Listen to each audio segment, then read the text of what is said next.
All right, everybody, welcome back to the Mile 17 podcast. I have Blake Jones here with me today. I am super excited to have this conversation and kind of just hear about what you're up to now, Blake. So just kind of start off telling everybody on the podcast like where you're from and kind of what growing up was like for you. Oh, that's a big question. Where am I from? I was born in Tulsa, Oklahoma. Only lived there for a year. Lived in Texas for a couple years. Spent most of my childhood in Kansas City, Missouri. Moved to Arizona in 2007, right when I started middle school, and did middle school, high school out here. Went to NAU where I met Mr. Colton and nursing school, and met my wife as well, and we moved back to Phoenix. Now we're still living in the Phoenix area doing our thing. And I've been a nurse since 2018, technically. Been working as one since 2019. Stopped my adventures in the hospital for the time being in December, and have been putting my efforts out into the community through health coaching and just guiding people towards more efficient, comprehensive, healthy lifestyles so that they can continue to have their professional success and continue to pour love into their families, but also pour love into themselves and make it work for their regimen. Nice. I love that. So it's just basically kind of what you were doing, like helping people, but just in a totally different aspect. Yeah, I have found that like getting kind of into that realm of like health coaching, like with what you're doing, it's like it's people who actually want to be helped versus right. I don't know if you ran into this a lot in the ICU because you probably had a lot of people who weren't even awake. But I know like in the emergency department, I run into a lot of people who don't even want the help, and like that, I feel like that like can really lead to a lot of just burnout and difficulty with, you're out here trying to help these people because that's what you want to do. But I've realized that a lot of people really don't want the help. So Yeah. yeah, it's And awesome that you're kind of able to do that in like a different way now. Do you remember like going back to like getting to Arizona? Do you remember like the differences between living like in Missouri versus Arizona, or were you like kind of too young to really remember? there's more community. I was actually just talking with someone prior to this conversation about how I don't feel like our country has a whole lot of community at this point. And at least when I lived in Kansas City, there was a little bit of a smaller town. I was right outside of Kansas City in Independence. So a little more sense of community. There's always kids playing outside. People would leave their doors wide open. And um, everyone was very friendly. Not that folks in Arizona aren't friendly, but Sure. the West Coast is a little bit different than the Midwest. I think most people understand. And so since coming here, just busier lifestyle, much more condensed, a lot more traffic, air, noise Yeah. pollution, things of that nature, just like living in a big city. Even though I'm on the outskirts of Phoenix, right? You Right. still get a very different experience in that way. So I loved growing up in Kansas City. When I went back a few years ago, it's definitely different as an adult perspective. I don't know if it's necessarily somewhere that I would want to be Hang on, permanently I lost you for a located second. or try to raise my Can you hear daughter me? at this point in time. But um, I think that I came to Arizona right when I was meant to. The only black family in the area we were in. So that was something that I wasn't aware of at the time. And it In didn't Missouri? really, yeah, yeah. Oh, The area we were in was predominantly white. We had our very next door neighbor was black, and then the whole rest of our neighborhood was white. So um, coming to and Arizona, you didn't realize that growing up? no, no. It was when I came to Arizona, and it was a little more diverse at the school that I went to, and then the interactions between students were a little bit different.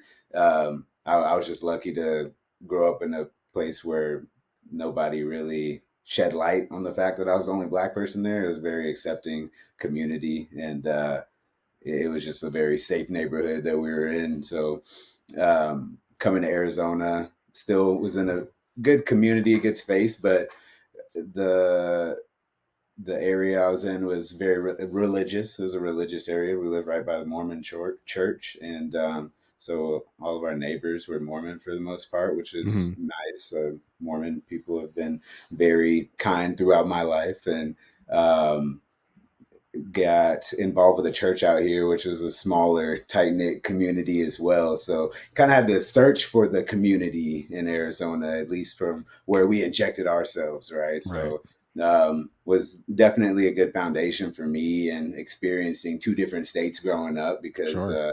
very different styles of life and a lot different social norms and your day to day, like I was mentioning. So I've since been able to kind of easily inject myself in different environments, and whether it's work environments or party environments, whatever it may be, I find people that I can empathize with and make them feel comfortable. And that was something that I was able to really leverage in the hospital setting, and that I continue to be able to leverage in my coaching. Right. I mean, yeah, I mean, that's a great perspective. I mean, moving somewhere in middle school, I mean, those are like pretty major years, like transition years into like, going through puberty and all those things. So it's like moving states and Mm, like you're like forced to kind of um be able to kind of, make a name for yourself and figure out where you want to fit in these schools. yeah. And yeah, like kind of like you're saying, like I mean, Missouri and Arizona are obviously very different going from, you know, Midwest to West Coast. And I've really realized that now just living on the East Coast. Like it's so different. It's like we're like one country, but like it is so different depending on where you live, just like Oh yeah.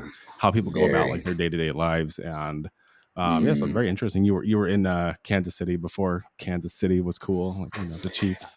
Yeah, yeah, definitely a Chiefs fan, and Yeah, um, my parents currently live in Oklahoma, so it's just me out here in Arizona. But I love Arizona, and feel that I have a lot to give back to the community here as sure, far yeah, as health education. I feel like this is my battleground through the pandemic, since I was out here working and I saw this community directly affected, and a lot of these people's businesses have to persevere through those times. And um, right now I just really think all the people that didn't have support the past 4 years need to be educated about the resources and tools that we have coming our way.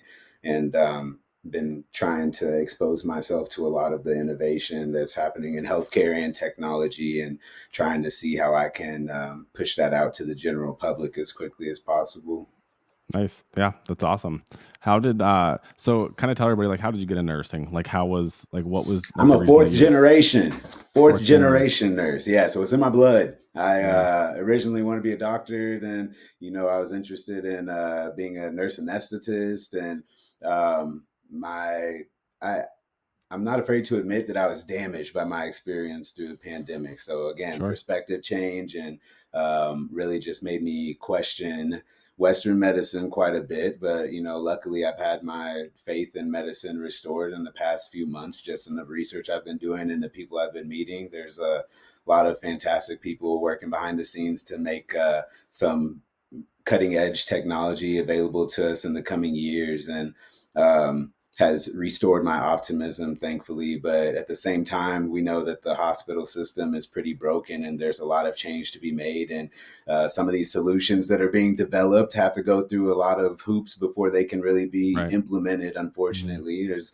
pros and cons to that. And with HIPAA laws and FDA clearance, depending on what the product is. But um, I'm really a believer in longevity. I'm a believer in science and innovation just as much as I'm a believer in the human mind, body, and spirit. And I think that the things that we have coming our way are they're solutions to most of the issues that we're facing today. And we just have Right. to decide whether or not we want those solutions to be accepted by everyone. And um, technology can be scary because it can Sure. escalate into things that are unexpected. I think that social media is the best example of that. It wasn't intended to cause so much destruction and addiction the way that it has kind of turned into, but I still see ways for reform within all of those products and industries so that they can be beneficial. It just is up to the people with the power in their hands to decide whether or not they're going to let it change for the better, right? Sure. Yeah. No, absolutely. I totally agree with what you're saying. Are you so whenever you were, when you first got like your first job as a nurse, like and kind of like hit the ground running? Like, did you think like this is what I thought it would be? This is like what I want to be doing. And was it COVID that like totally derailed that? Or were like when you started, were you still like, yes, I want to do the CRNA route. This is kind of Yeah. my vision for my future as a nurse. And then COVID hit and that just like totally like derailed everything that you thought was for your future? Or did you kind of like get into it and be like, oh, maybe I don't know if like this is the path I want to go down? Yeah, I think I knew before COVID hit that it wasn't even close to what I had expected. But COVID definitely derailed my whole life. I got married a week before the pandemic hit. Yeah, So, I do remember that. Yeah. yeah, It was that like our was last two. I always said that was like my last hurrah before COVID was like a wedding that I had gone to. It's like, literally the week before, which is yeah, insane. So, glad you could like slide it in there. yeah, my wedding was what saved 2020 from being the worst year of my Yeah, life, for right? sure. Yeah, So, so grateful for my wife and her being with me through that process because we were 23 years old when the pandemic started. So, it was a lot to digest, and I was new to the ICU at that time, so I had this steep learning curve ahead of me, regardless of the situation. So, right, that on top of it was pretty difficult, and I was not coping well during those times, and so it really left a bad taste in my mouth, and I didn't feel that the support that I needed was there in the hospital. And a lot of the resources that were offered to me, it seemed to be uh, too far gone when I was made aware, which wasn't the truth, but it's just how I felt at that time. And right. so the hospital in general, I got into healthcare thinking that everybody was going to be on the same wavelength, but at That's the so end of not the day, true. Right. Yeah. oh, there's just too many people for it to Hmm. possibly be that, right? Right. And so I've come to the conclusion that I'm not the most special person in the world, but I do think differently than the average person, and Right. it's difficult working in a setting where you have to agree with a standard that is not necessarily what you agree with. And then so some of the things that we're being taught regarding nutrition and the guidelines that were needing to be followed with like physical protocol, and a lot of that just didn't sit well with me, and it was exacerbated through the pandemic with a lot of the restrictions and rules that we placed on families and the patients, and also on ourselves, and the lack of effort to turn things back into a normal state after things calmed down was really unsettling for me. And on top of being fed donuts and all types of awful things every day to fuel my poor coping mechanisms, there just wasn't any support from the upper management at the couple of facilities that I worked at. I did do one travel assignment at OU Medical Center, and I was pretty impressed with that team there. But that engagement ended because I found out my wife was pregnant. Oh So yeah. Yeah. there's Had to just go some home. curveballs in the situation. And as I continued to work in the hospital environment, I wasn't able to be my best self for my wife and my daughter. And that was not okay for me. And it wasn't going to be something that I would accept to continue, because time is limited. And like you said, those precious years of development early in my daughter's life, I need to be present and be the best version of me. So, Right. uh, Not like total, like totally just like burnt out and just yeah. giving that energy into like your daily life. I mean, it definitely like spills over whether whether you mean it to or not. So I had to take control of the situation, and so been a lot healthier mentally and emotionally this past year. Done a lot of healing, and I think that if I chose to work in the hospital, I would be able to handle it a lot better. And God forbid we have another pandemic, I'd be able to handle it a lot better. And there's just a lot of growing and maturity that needed to take place during those years. And I'm thankful for the pandemic for kind of accelerating a bit of that, Sure. and I'm looking forward to putting it to use now. Yeah, yeah. I mean, you have to be able to kind of look at the positives of that. I've recently just started kind of like going to therapy and kind of unpacking things. And I, my honestly, my first call that I had with this therapist was I did not even expect like the emotions to come out of me that did. Just Hmm. like literally like the question of just like how, how did the pandemic go for you? What were things you were experienced? Like I didn't even realize that those emotions were still even in my Yeah. body. And like Yeah. literally like as soon as I started talking about it, like it all just came out and I was like, wow, like I didn't even realize. And kind of going back like to what you were saying about just like the policies and the way things were kind of done with families and the rules. And I remember from you had the ICU perspective and from the emergency department perspective, like it was so inconsistent. And that was the part that was really hard for Hmm. me, was like, how are we supposed to implement these things and how do we even know what to do? Because like day to day Hmm. you guys are telling us different things, and how do you expect us to be the messengers and to be able to like pass this Right. information on when we don't even know what we're supposed to be doing? Yeah. Because it changes every day. And so I just remember like those types of things just like totally just like taking a toll, and holding up like the iPads for people to like say what they need to say to their loved ones before a breathing tube went in and things like that. um Hmm. was very difficult. So I'm honestly so happy for you, like that. It's so great that you've been able to kind of, one, we're so self-aware of these feelings and emotions that you were having, because I think a lot of people don't have that self-awareness to be like, Mm. what needs to change in order for me to be a better husband, be a better dad. And so I think that's Mm. great that you were able to do that. You said you're not in the hospital at all right now? Nope, not right now. And just kind of piggyback on what you said, one big triggering event was around Halloween of 2020. Things were already how they were. And I just was binge eating candy one night. I'm like, man, it's candy, candy, candy. I don't even really eat candy, but poor coping. Had a bunch of it there. It made me feel good at the time. And Right. then the next day, I had just one of the worst days. I couldn't control my emotions. I broke down at work.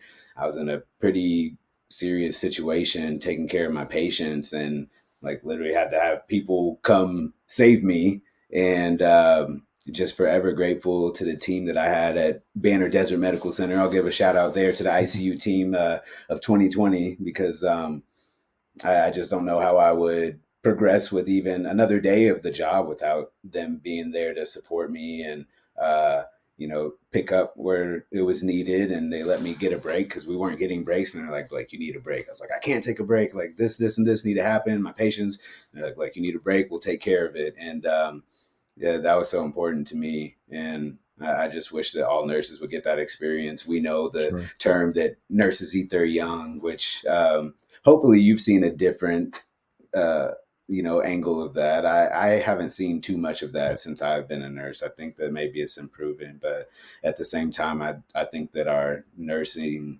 community needs and deserves so much more support than we get.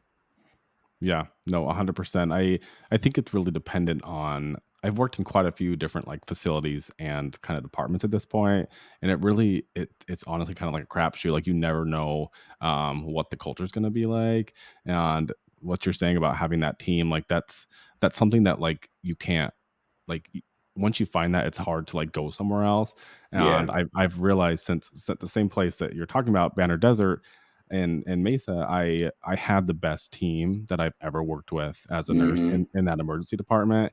And I don't know if that was just because we did go through the pandemic together, that you just Right. create you create those bonds, like Trauma bonds. you trauma bond, you know how to look out for each other. And to this day, like I've had great coworkers and met like amazing people, but I've never had such a like cohesive, just like amazing team that had each other's back than Mm. when I worked at that hospital. Yeah, it's so important. So important. It makes or breaks the job, right? And Yeah, it directly affects the care that our patients get, which is the most important part. right. Yeah, that's 100%. I did notice like I mean I'm still technically a travel nurse where I'm at. I've been there for quite a while, like over a year, but Cheating the um system. I don't get stipends. I pay taxes. Okay, Oh, okay, uh, okay. none of my pay is tax free. Um, but I they gave me a student the other day, and even I'm at a point in my career where I do feel a little jaded and just like not totally happy with where I'm at. Mm, Working on things, but um, when I have a student or I have like a new nurse, like I really try my best to like not portray my personal feelings of the career of the hospital on that yeah. person. Hmm. And just to give them the best experience, because I remember as a student, like, having those nurses that just, like, hated their lives, and you're like, They're like, "What "You am I sure you like, want what to the do hell?" this?" Or like, "What are you getting yourself into?" I'm like, "Dang, we thought Right. they were joking at first, but." Yeah. And yeah, I know. And that was the thing, is like I had the student and we went into the med room, and these, nurses who were not, they were maybe like they had to have been under 30, like they hadn't been doing it that long, and we're just like talking so much, like negative, things about nursing, and Mhm, pretty much told the student that thing, like, get out now. And it's like mhm. I just wanted to like kind of like know your perspective. Like, what did, when you were still in the hospital, like what was your message to like younger nursing students, or what would you tell somebody Yeah. who wants to be so badly to be a nurse, when you have like Mhm. these, personal feelings and thoughts? Like, what's your thoughts on that? Yeah, I think that honesty is always very important. You don't want to paint a picture for somebody that's inaccurate and make them distrust you when they figure out the truth, right? So Sure. I would Sure. always try to, like you said, take my emotion and opinion out of it as much as possible, and just lay down the facts of the situation, and not overshare information, but just answer the questions that they have for me, and make sure that they feel comfortable asking me questions, and kind of engage them in that way. And um, if they ask my experience, I tell them my experience. But my experience, this took me a while to understand. My experience is not a reflection of the profession, and my Sure. experience is not going to be, you know, mirror someone else's. We're all individuals, and that was one thing that was hard for me during the pandemic, because I was like, I'm strong, and I work on myself in these ways. Like, why am I not handling these situations properly, or why does it seem like my peers are better equipped and more resilient in these as we deal with so much death and all this negativity, right? I wasn't handling it well at all. And so that was just something that, it told me either I'm not made for the ICU, or I'm not coping properly, or I'm not made for the hospital, or I'm not taking care of myself outside of this setting the way that I need to be. There's always an answer to why something is being perceived as negative, right? And I Right. know that my experiences that I create and promote are positive. So I would go in a hospital setting and people would receive me in a positive light, and my coworkers are being positive towards me. My patients usually liked me for the most part. So what was it in that equation that wasn't adding up? It's probably me. Right. So I explain that to people, and it's like, we can all do anything. People give us so much respect. Oh, nursing, I don't know how you do it. Like, yeah, you could do it. Right. The same way I meet plenty of doctors and lawyers and physicists Right. that say the same thing. Oh, you could do Just it if you rise want up to. It's and easy. right. And it's like, Yeah. well, it's not easy. I respect you for how you got there.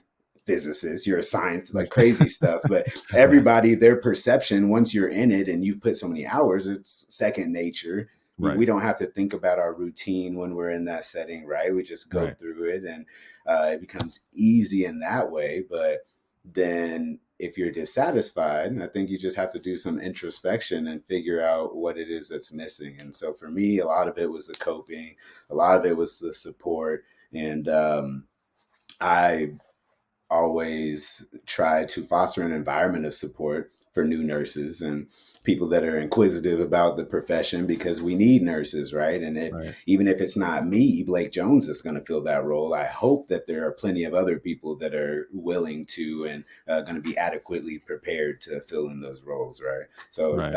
I never want my negative experience to deter someone away from nursing, because nursing is amazing and it's very important. Right. That's, and I've battled with that with myself like so many times, where I've been like, like, was this like the right move to make? Like, why did I go to nursing school? Like, I don't, and people have asked me that, and I don't have like this great answers to like, you were Yeah. a, would you say fourth, fifth generation nurse? Like, I had nothing like that. Like, it was just something I Mm, kind of just like, okay, like I'll do it. Um, but I think at the end of the day, like nothing that I've done through, with this career is something that I regret doing, because like right. regardless, like I have knowledge, I have experience, and even like the most terrible moments throughout this has, for me, I feel like happened, for a reason, for me to help me maybe help somebody else, get through something, or give my like expertise and knowledge and pass it on to somebody else. And kind of like what you were saying with, the people that you were working with, how you felt like you weren't coping well, but they were. Like, I feel like it's all perception, because like on the outside they may look like they are, and then they're going home and slamming a bottle of alcohol because they can't deal with like what they're seeing at work. And I think that happened with a lot of nurses. I mean, you may look like you're doing okay. You get there, you put on this face because you're there for your patients and for your coworkers, and then once you clock out, like everything, you have to cope in some way, especially with the things that we were seeing.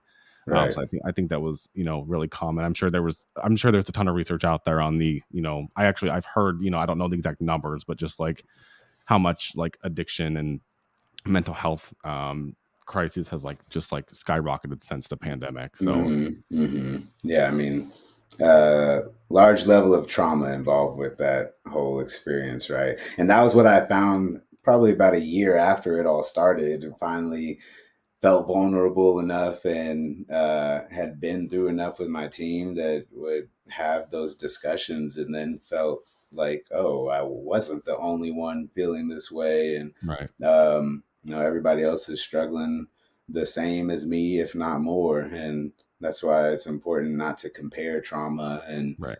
not to compare yourself in general, because at the end of the day, we all have things we're struggling with. And especially in times of global crisis, you have to Hmm. step out of yourself and understand that the foundation of this is us needing to be unified. We need to group together, understand each other, and accept that we're not on a solo journey in any of this. Because when people start to feel like they're the only one hurting, then they react to other people thinking that they're not also in pain. And then it's this, like I said, comparison game, and we can never catch up to one another. And the goal should not to be the most hurt anyway. Like, that's Right, not really a badge of honor. right. Not at So all. Yeah, you just have to be more understanding, and that's what nursing has done for me. It's allowed me to be understanding and empathetic, and uh, just seeing other people's lives. And now, in hindsight, I see that a lot of the suffering that I was feeling was just being around other people who were actually doing the suffering, right? yeah, And the whole time, I'm of able body and get to go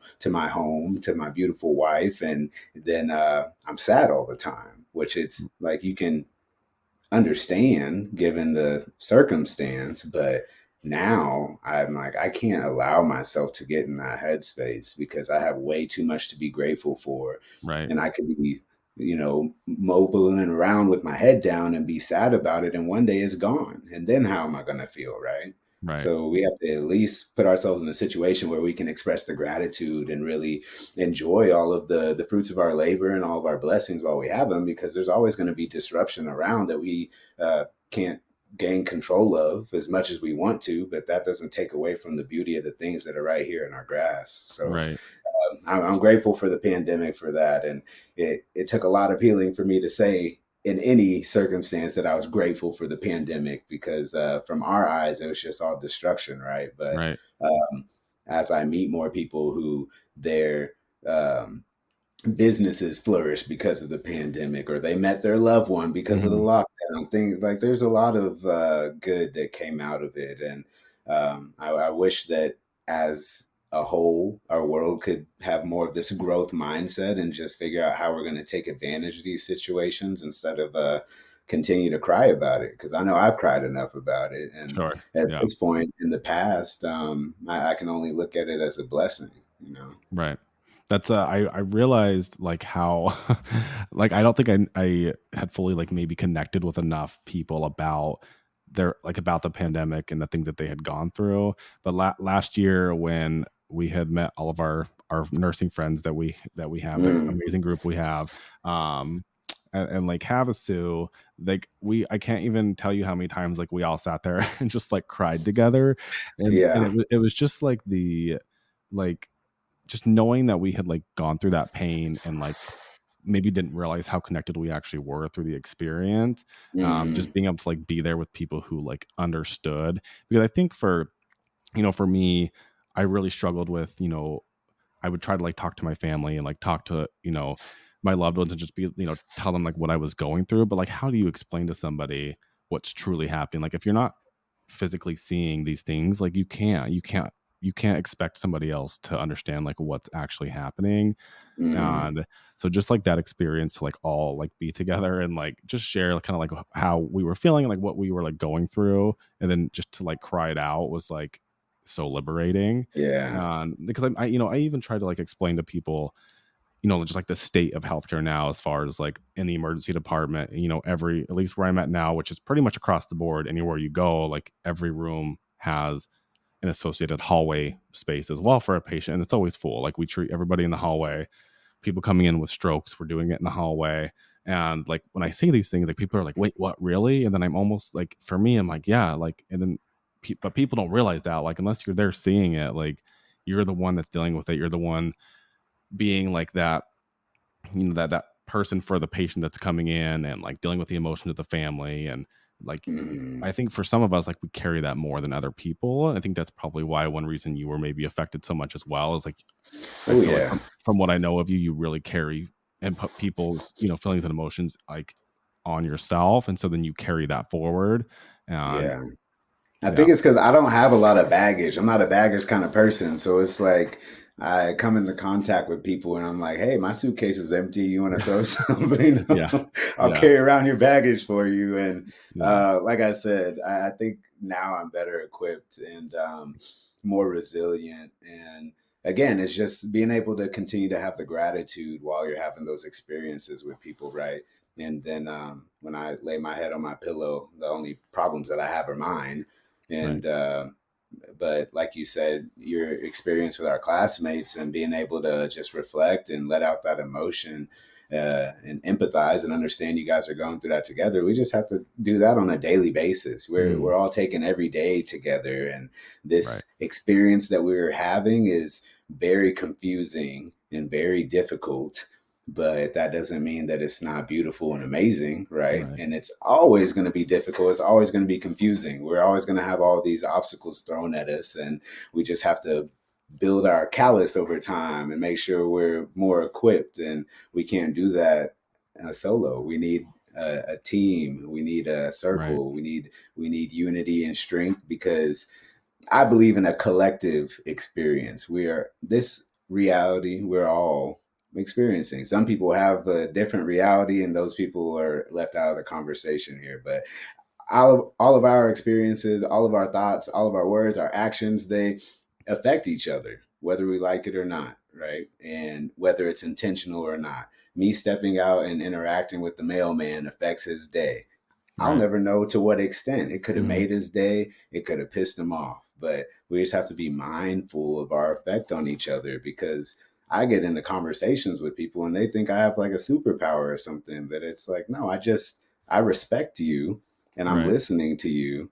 And I can tell that nobody's done that for you in a long time. And we see in the hospital setting what that can provoke, right? And it right, makes people open up and they take this wall down and all of a sudden they think you're their best friend. And right, at the end of the day, it's like, I do this for a living, right? Like right. I care for people. We're trained to care. And um, that's what sucks about the hospital though. Sometimes they make it hard to care because they have Yeah, so many other right. priorities. And You're focused on um, so many other things that it makes it hard to just do the job that you wanted to do to begin with. yeah, and the Mm, job that we're there to do, and the job that the organization says is their priority to accomplish. But again, into that situation at 23 years old, I understand the business dynamics sure. of the hospital now at Right. this point, and pharmaceutical companies, and how all of those things interact with each other. And I look forward to a bright future where the patient is not treated as a product. And I Right. think that that's a lot closer than people anticipate. So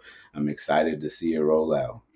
Yeah, that's awesome. That's great, great perspective. So, how does this? That's a great kind of like segue into what you're doing now. Kind of explain to everybody what you're Mhm. up to as far as your career goes. I mean, if you're not in the hospital, then what you doing?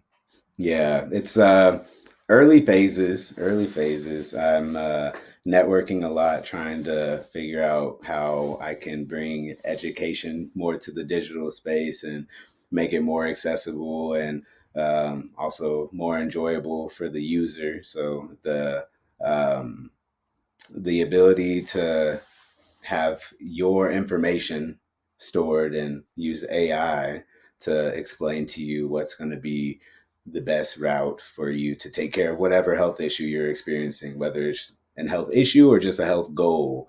Um, Condensing all this information, make it reputable, and make it accessible, because we saw so much misinformation and miseducation during the pandemic, and we've seen that continue. And into this year, we have this election year coming up, and I just see how health and nutrition gets tied into politics, which is nuts, and things of that Everything. nature. Yeah, They right, twist right. everything in politics, yeah. Yeah, and so giving people a source to know that they can go take care of themselves, and the grand idea is that this is going to be a platform for people to avoid flooding the emergency departments. Right, you can get the Mhm. information you need and realize, oh, this isn't as severe as I thought, and it's also going to avoid the person that shows up to the emergency department in full blown kidney or liver failure, because they can recognize, oh, I'm jaundiced. This is a big deal. I should probably go seek help now and not in a month, right? So, So this is like, if I'm tracking, so this is like this like software basically that like they can like type in like their exact symptoms or what they're feeling, and it'll tell them like, oh, yeah, you should probably go to the ER, or you should go to urgent care, or maybe you should follow up with your primary mm, care doctor, or things like mm. that. Okay. Yeah, yeah. So, um, like I said, very early stages of that, Mhm. but been talking with some tech developers, been trying to learn a little bit of coding, which is a kind of crazy task. Right. And then also expanding my, business expertise, and putting myself in the circle with a lot of entrepreneurs and founders that have gone through some of this kind of product development in the past, and continuing to meet amazing healthcare providers that are on the same page of the system being broken and needing to be changed and demonetized and decentralized and dematerialized. And yeah, it's been a 3 month journey now, and I feel like I'm just now picking up some momentum. But in the meantime, doing my coaching and just trying to be a positive light in this world while I figure out how we're going to take things digital. Nice. How does that's awesome. How does your, so as far as like your coaching goes, is this like your own business? Are you working like through like a gym, or how's that? I see some of my clients in the gym setting, and so I rent some space that I have access to whenever. But then I also have online clientele that I service as well. So um, I only work with about 20 people, and don't really intend to expand too much, just because I have these other endeavors I'm trying Mhm. to pour time into, and also prioritize my family. So Sure. learning to juggle that, and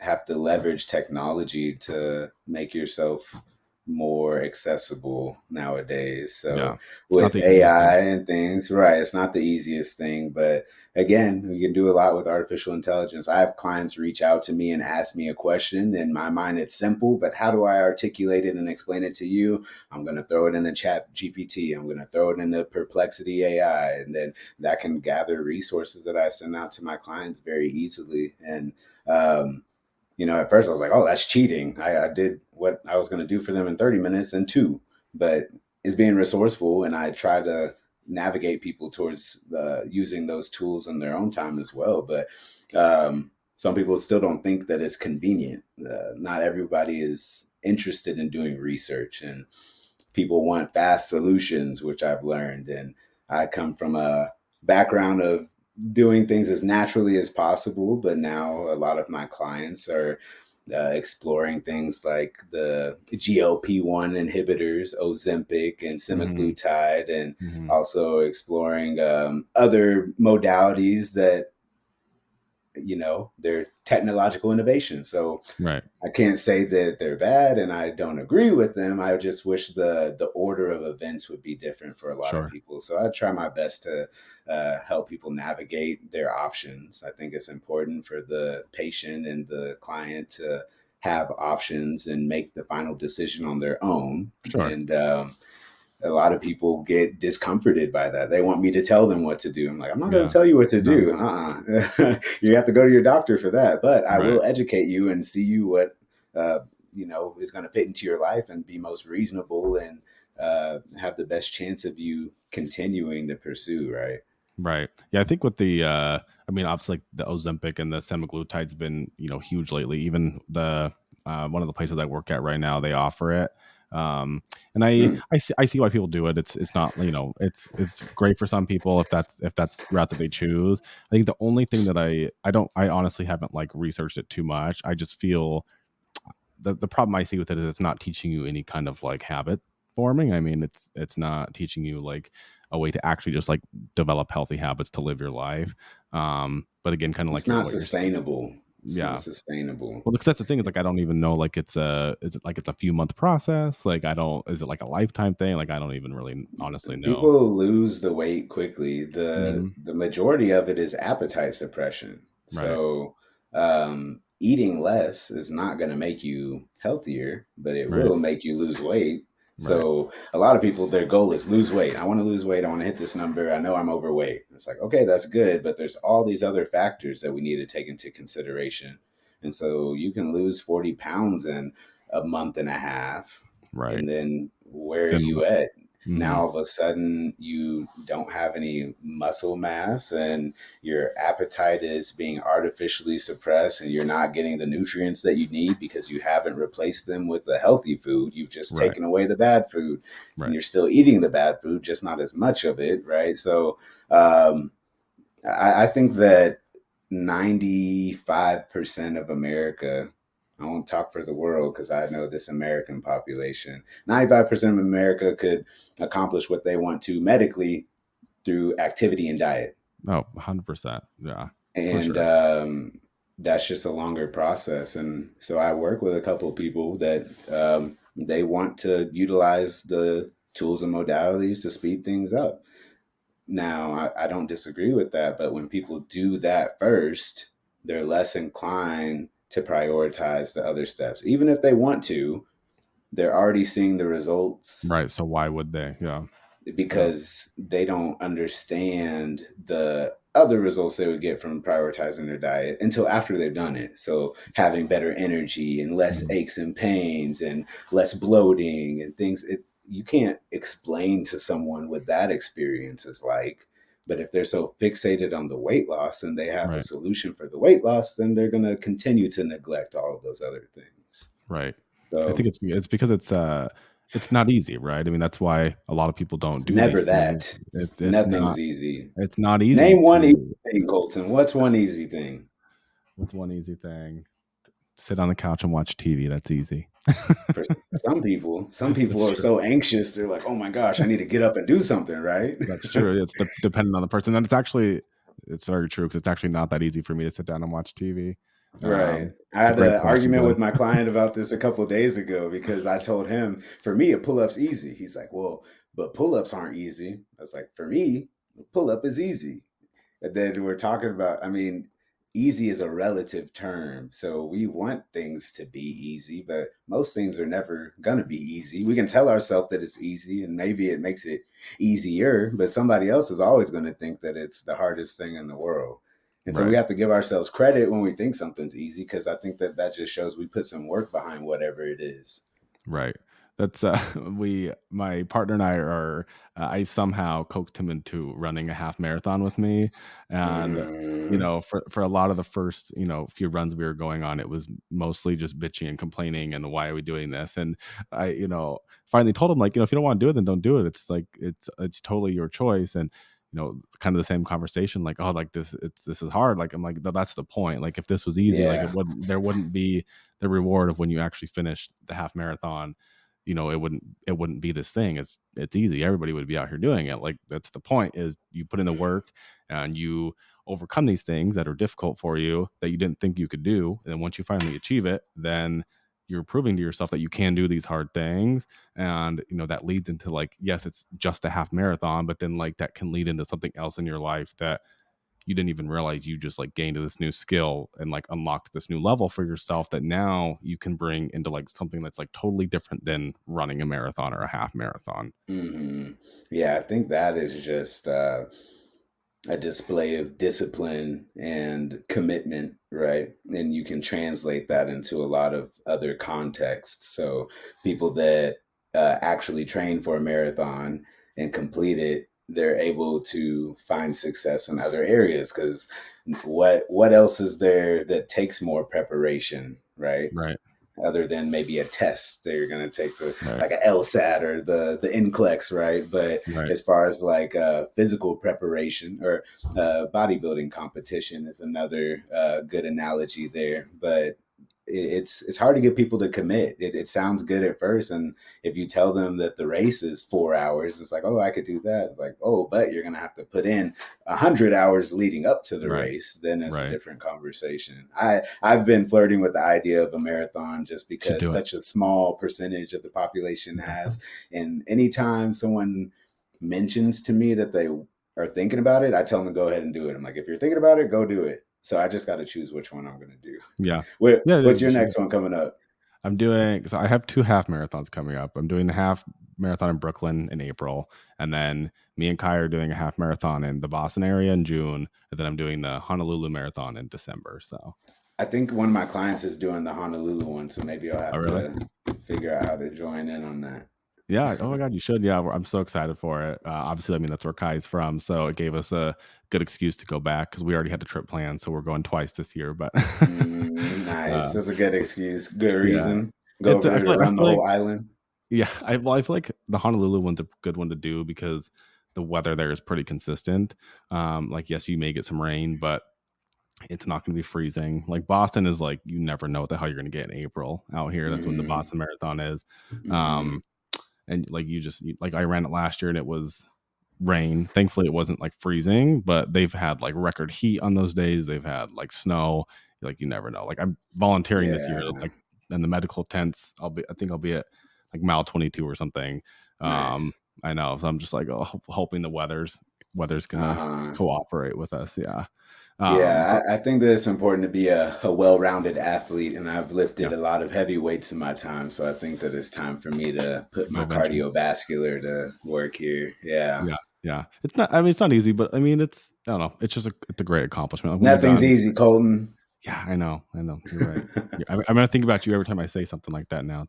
Good, good. That's what my clients say. They're like, I Yeah. thought about you the other day. Yeah. Like, how people can get your services, but you said you're not really taking on any new clients right now, so Oh, I always entertain the thought. One thing is, as nurses, we do very in depth assessments, right? And that's one thing that sets me apart in the coaching environment. I really just try to get people the resources that they need.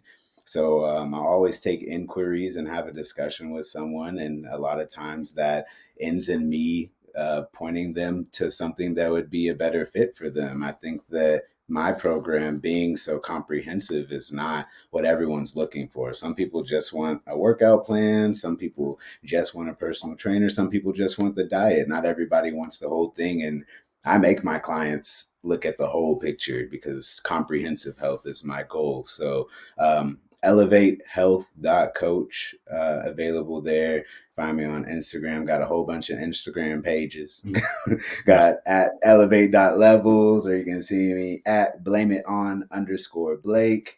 And then, of course, I have the Very Visionary podcast. And yeah, I am always open to just helping people navigate their situation because I think everybody should have access to a nurse. And not all nurses have much knowledge as far as, nutrition and fitness. So I take pride in being that resource for people and will always at least give someone a discussion up front to see what they need. nice. I'll attach all that in, like, the show link, so if anybody wants to check it out, they can. Cool. But yeah, you're definitely right with nurses not what I've noticed is nurses are not the picture of health, really. Like, you get into the hospitals and it's like what you were saying earlier in the conversation about, there's all that we always have available are donuts and cookies and candy and any kind of, holiday or something to celebrate. Like, it's straight sugar. And there's Um, something to celebrate every single day every when day. 5,000 people work in the Yeah, hospital. right. And then you go up, I've noticed, like, I bring my own lunch 99% of the time, but there's times that I don't. Mm, And, when I go upstairs to the cafeteria, like, I'm just like always just like so defeated to the point where I'm like, do I even yeah. eat? Because this is, And like I there's would just, get people would poke fun at me for bringing a bag of spinach yeah. or, these healthy items and rejecting the Mhm. sweets. And it's crazy the programming that we're all under to Yeah. think that it is appropriate to shame someone for trying to take care of To live themselves healthy. Yeah. and yeah, living healthy. We all look at people kind of weird when they pull out a bag of lettuce and there's nothing on it, Yeah. right? Right. But I mean, my question would be, where's your protein? Yeah. But a Yeah. lot of people are just like, oh, why are you Where's the eating dressing? lettuce? Yeah. And Yeah. yeah, where's the dressing and things like that. And so I was always the outlier, and I would be proud about it. And I think that it was useful for some people to see that because, like I said, I was the positive light on my unit, right? And I think Right. a lot of it was because I took care of myself. And um, that was one thing during the pandemic, though, that I realized like I was in a dark place because when I had that breakout or breakdown, one of my colleagues told me, and they're like, "Come on, Blake, like you're the positive light, like you're Right. supposed to be our." I was like, "Oh shoot!" Like I put myself in that situation, and here I am feeling like I need that from someone else, right? Right. So Can't always um, be that person. you can't always be that Human. person, Yeah. but when you decide you want to be that person, you are capable of continuing to be that person. There's just the necessary steps that you have to follow throughout that process. Sure. How is Mhm.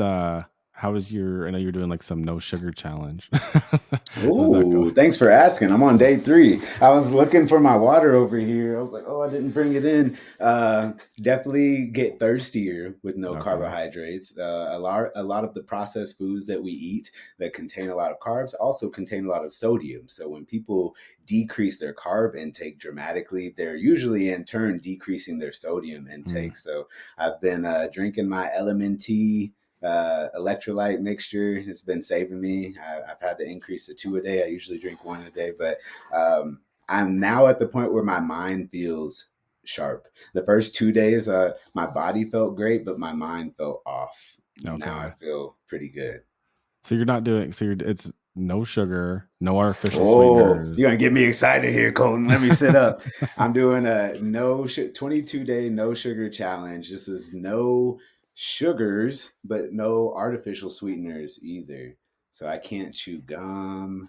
I can't drink anything except my water and my unflavored element tea and my plain, no additive whey protein and my plain collagen powder and I'm eating meat and green vegetables. I'm even sticking away from fruits for a little bit because I believe in fruit, and I don't think that anybody should cut fruit out of their life. But when you have an unhealthy relationship with food and carbs, sugars, fructose specifically has a different effect on our bodies and our minds than other carbohydrates do. So I'm going through the process and have like a little support group that I'm leading through with it, and part of a larger group that's actually starting on April 1st, which makes sense after Easter because this is going to be the hardest weekend to get through Sure. successfully. But so far, so good. Yeah, Nice. I saw you post about it and I thought it's something that like I would be interested in for sure doing. we'll do it. I'll have to look into it. Do Yeah. it. I will. I mean, sorry, my dog April is going crazy. 1st. Oh, wait, it's starting April 1st. Yeah, I Some like started other this people, yeah, week you started, but other being people are ambitious. okay. Yeah, yeah, yeah. I'll throw you in Nice. the group. But Yeah. yeah, it's a test of mental fortitude. It's a test of faith. Um, I was a pre-diabetic when I was 10 years old, so I have always had not the best relationship with food. I Mhm. kind of counteracted that with controlling myself at the grocery store and only buying healthy foods and then working out consistently, but I still am not the best with portion control at times and late night snacking and things of that nature. So um, this is just another way for me to test myself and try to become the best version of myself for my baby girl. So I tell everybody you don't have to do the extreme version with me. You can just cut out added sugars or cut out processed foods. That does a whole lot of good too. But um, Dr. Guillermo Navarrete of Mexico. He's leading this group, and I'll be learning a lot more about the effects of sugar on the body specifically. Because I know personally, my joints feel a lot better when I'm very low in carbohydrates, and my sleep is better. I'm more refreshed in the mornings when I wake up, and I don't really crash in the afternoons. And if I do, I just drink my electrolytes, and I end up getting more energy. So just a very different way of life that's different than our American culture. So it Well, so looks what? crazy, but Well, it's what's not. like what's the goal and the plan of like after the 22 days though? Like, what do you like go back to? Like, what do you start adding back in? So right now I can't like really think of what something sweet tastes like. I'm already getting that kind of reprogramming. Mm, So part of it is killing that crave, because that's the hardest part, like me craving stuff at night, right? So you kill the crave. It is really good for arthritis and things of that nature. A lot of people don't realize the pain that they're experiencing usually stems from some level of inflammation. And mm, a lot of people live in chronic inflammation. And a lot of times that's because of what we eat or a lack of mobility. You're not getting adequate lymph drainage. You're not lubricating your joints properly. You need some omega 3s in your diet. It's mhm. there's a lot of factors and tiers, but when it comes down to it, again, the diet and the exercise is a really big solution. So, um, improving your insulin sensitivity by not overloading yourself and having these big spikes in your insulin throughout the day. Um, and then what else? It'll be good for heart health, right? Yeah, Because right. the and your vasculature. I think that blood flow, the importance of blood flow, is so overlooked, and um, a lot of people you'll hear have bad circulation to their fingers or their toes, but I remind them like usually these issues are systemic if they're an issue. So if you have bad circulation to your hands and feet, you might have bad circulation to your Your heart heart, and your kidneys, brain, yeah. right? So Mhm. there again, so many factors to blood flow, right? But part of it is taking care of those vessels, and sugar is not nice to our blood vessels. So Right. um, I have never been a fan of like the keto diet, but Mhm. then I realized that most people are just doing it improperly, and it's probably not meant to be a forever lifestyle thing, but there Sure. is benefit to being in that low carb state for prolonged periods of time, especially if you're like me and have a bad relationship with food, or if you're trying to combat a disease, because I don't think that diabetes is irreversible, and that triggers me being a pre-diabetic because I was so close to being labeled my whole life with this disease, right? Right. And for hemoglobin A1C to only be a reflection of 3 months of your blood sugar, it's just a matter of bad luck if you get diagnosed, because you could have had good blood sugar the last 9 months, and then the most previous three you were slipping up, and then you went to Right. the doctor, and now you're diabetic, right? Right. And Right. then so I just think that the angle that managing a lot of these diseases needs to be changed, and the education behind prevention needs to be changed. I think that prevention is the answer, early detection is the answer. Sure. So this is just one little challenge that gets people interested and involved in trying to take control of their lives, because it takes a lot of control of yourself to avoid these foods. And then It's hard. uh, Yeah. it's very It's not hard. And easy. next thing you know, people are getting blood panels done and getting on a workout plan. So it's just a way to get people's foot in the door and be interested and try something fun. And I like to tell people it's okay to fail too, because it is hard. Yeah. But that's why we have a group. We can Sure. keep each other accountable. Right. No, it's awesome. Yeah. No, I'm interested. All right, Blake. I have just a couple more things to ask you here. Just tell everybody how has your life changed becoming a dad, becoming a husband? Oh Like Lord. how has you can elaborate as much as you want, give me a short answer, whatever you want to do. How has this changed your life and your perspective on Mm. just just who you are and how you see the world and what you want like for your future? Yeah, so I'll go in order. I met my wife in college. I was in a fraternity. I was kind of wild, and as soon as I met her, I knew that I needed to change and figure out what it meant to become a man. And I thank her for coming into my life when she did, and forcing that growth upon me. And I thank her for not letting me break up with her when I thought that I wanted to go explore and be rowdy again. And she's just been so supportive in my life and been a motivation for me to educate myself in all of these areas, and also take care of myself so I can be present for her and be a positive light in her life. And everything that I give to her, she gives back to me tenfold. So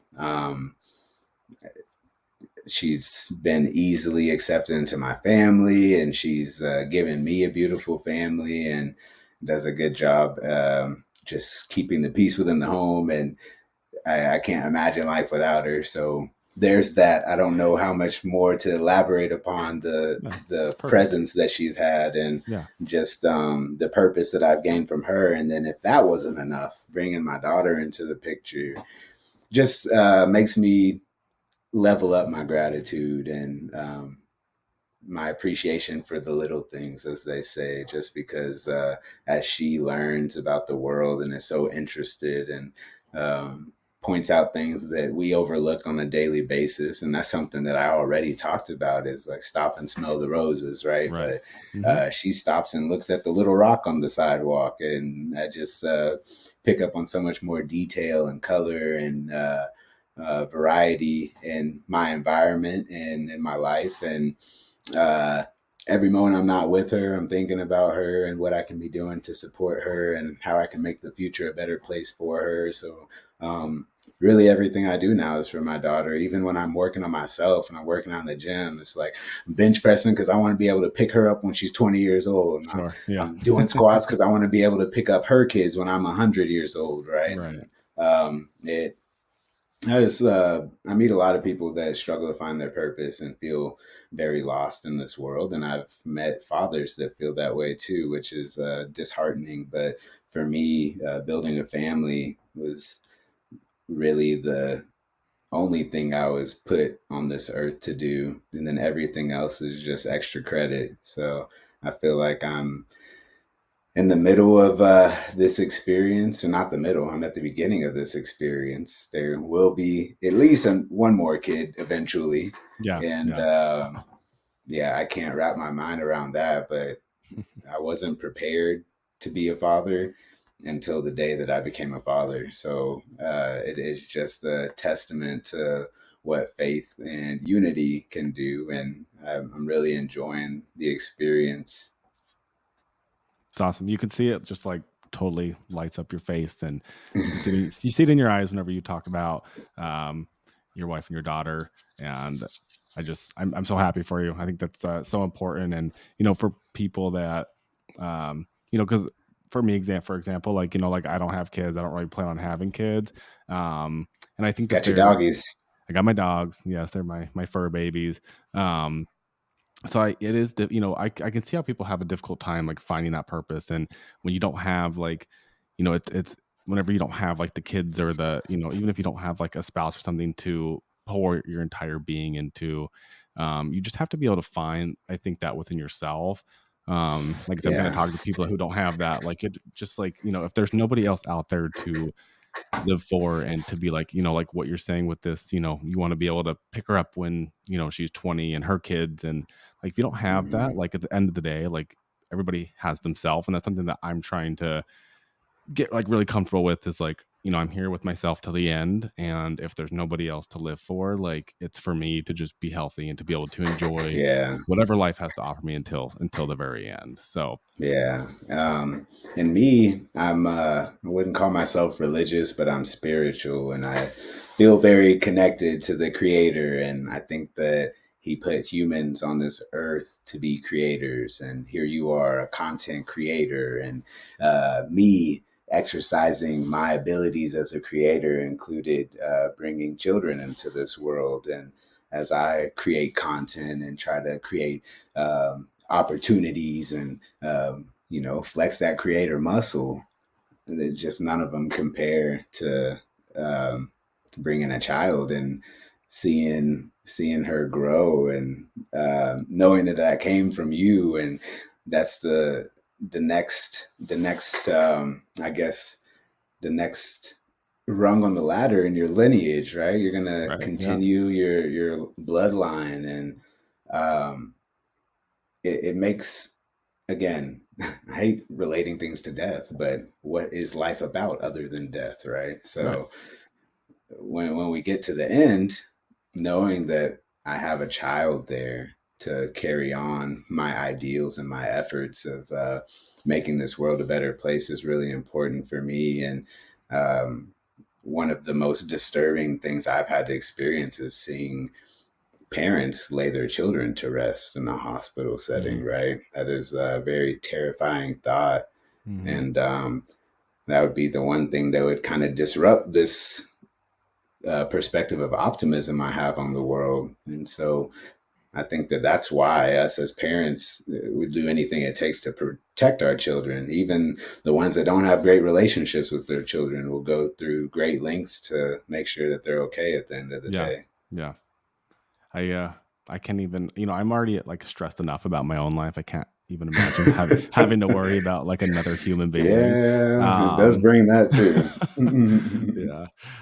That's amazing, Blake. It really is. I with you talking about like, the inevitable deaths. It's an interesting concept. I think a lot of people are very uncomfortable with death. So, You um know what I realized though?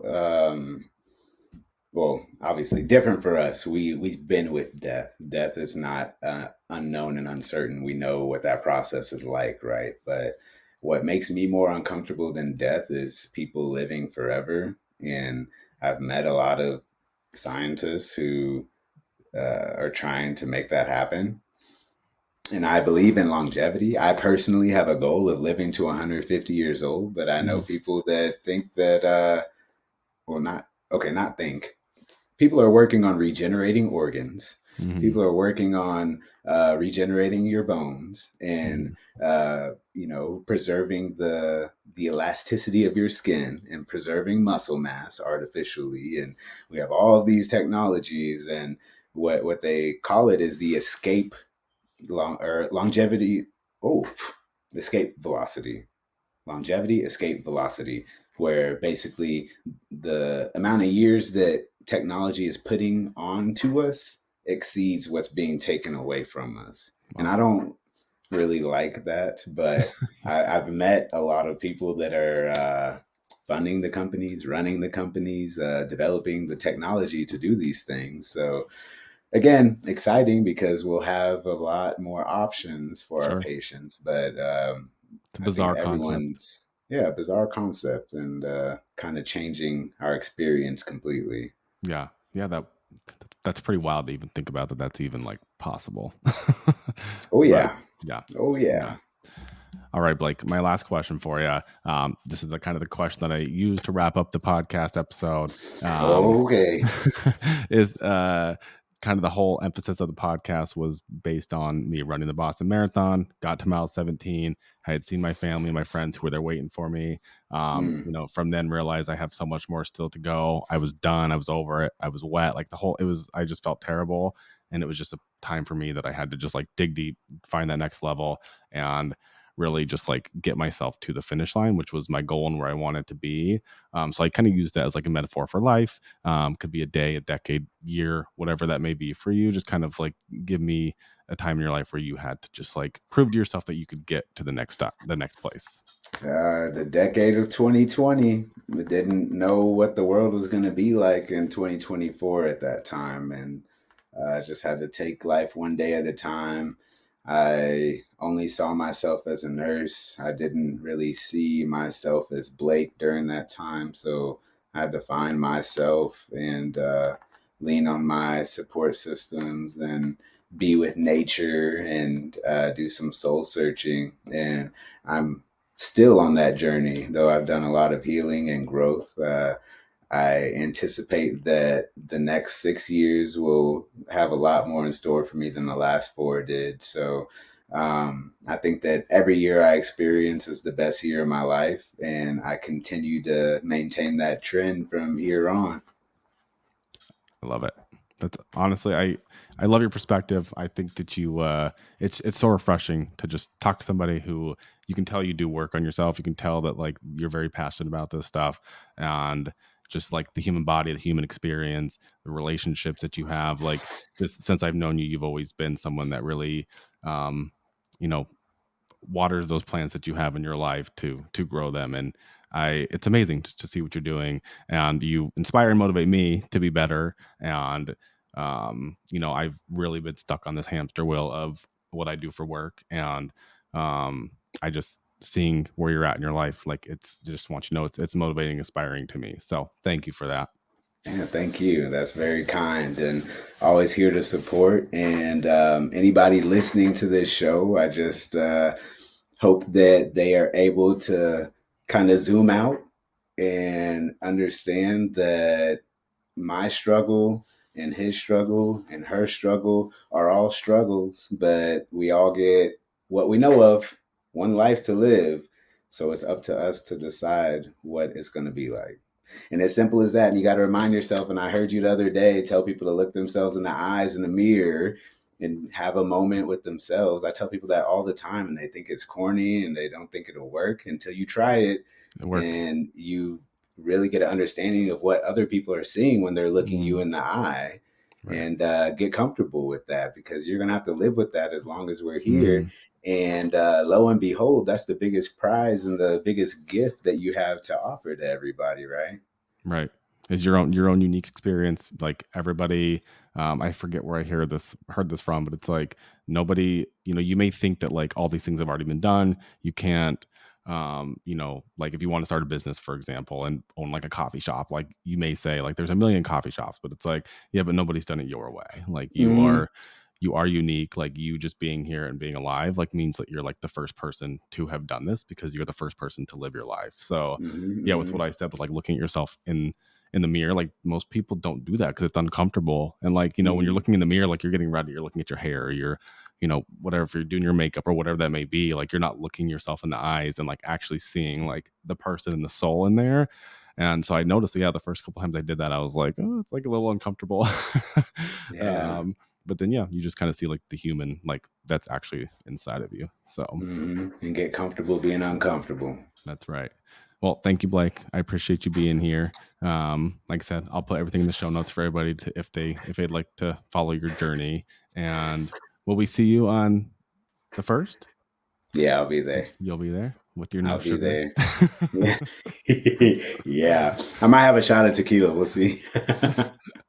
Nice. All right, Blake. Well, I look forward to seeing you. And thank you so All much. right, buddy. Thanks. I had a good time.